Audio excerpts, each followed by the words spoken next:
गोलियां ऑपरेशन सिंदूर भारत की आत्मनिर्भरता का सबूत कहा। जंग अब बंकरों या गोलियों से नहीं बल्कि बाइट्स बैंडविड्थ से भी लड़ी जाएगी। भारतीय सेना की कर्नल सोफिया कुरैशी ने कहा कि ऑपरेशन सिंदूर से भारत की युद्ध रणनीति में बड़ा बदलाव आया है। यह ऑपरेशन भारत की मल्टी डोमेन प्रेसिजन वॉरफेयर का प्रमाण बन गया है। पाकिस्तान ने इस दौरान इंफॉर्मेशन वॉरफेयर भी छेड़ी थी, इसलिए युवाओं को डिजिटल साक्षरता बढ़ाने और फेक न्यूज से सावधान रहने की जरूरत है।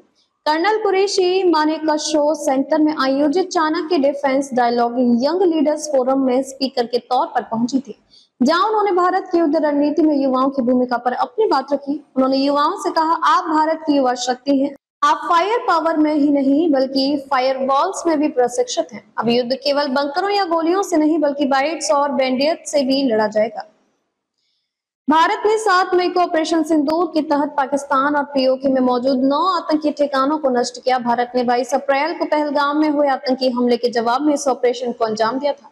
सेना प्रमुख की अगुवाई में भारतीय सेना अब आर्टिफिशियल इंटेलिजेंस और साइबर टेक्नोलॉजी जैसे क्षेत्रों में युवाओं को प्रशिक्षण दे रही है और इसके लिए आईआईटी, डीआरडीओ तथा अन्य संस्थानों के साथ मिलकर काम किया जा रहा है। कर्नल ने युवाओं को एबीसी ऑफ किड्स का मंत्र दिया, यानी agile and alert, bold and brave, competent and character, knowledge and innovation, discipline and dynamic, sincere and contributor.